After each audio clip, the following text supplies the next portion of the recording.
Abdelkader habite à la campagne aux environs de Marrakech. Aujourd'hui, c'est un grand jour.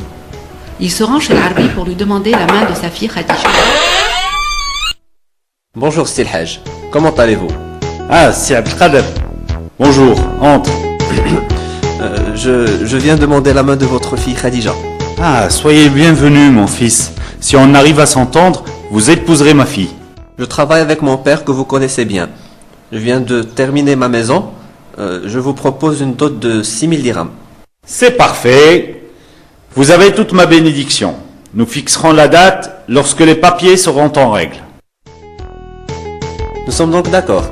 Je vais me rendre directement chez le cheikh pour préparer les papiers.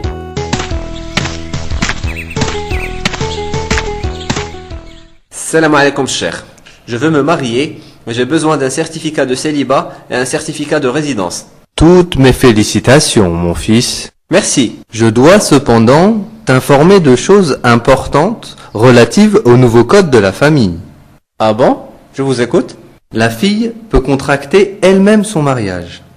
Sa responsabilité dans la gestion des affaires du foyer est égale à l'homme. Dans le contrat de mariage, on peut préciser des shorot, conditions, dans les limites de ce que permet la loi, bien sûr. Les shorot peuvent être les suivants. Le tamlil, c'est-à-dire le droit de la femme à divorcer. Oui, c'est bien. La gestion des biens, c'est-à-dire la manière de gérer les biens appartenant à chacun des époux au moment du mariage.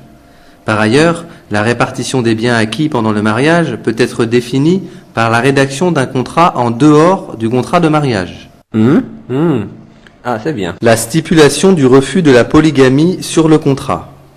D'ailleurs, même si ce n'est pas écrit sur le contrat, tu dois savoir qu'aujourd'hui, la polygamie est soumise à des nouvelles conditions.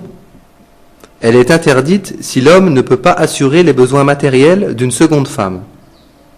Et même s'il le peut, l'homme doit adresser une demande d'autorisation au tribunal.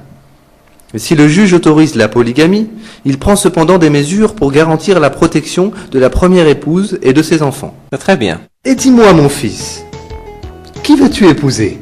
Khadija, la fille de ton voisin l'Arbi. Khadija? Mais elle est encore trop jeune. Comment trop jeune? Elle a 15 ans. Ma mère s'est mariée à 12 ans. Mais tout a changé et évolué, mon fils. Aujourd'hui, le mariage comporte certaines conditions. La fille, comme le garçon, doivent avoir au minimum 18 ans pour se marier.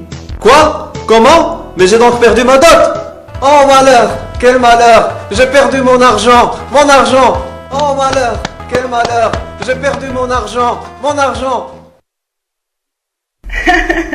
Bien entendu, Abdelkader récupérera son argent.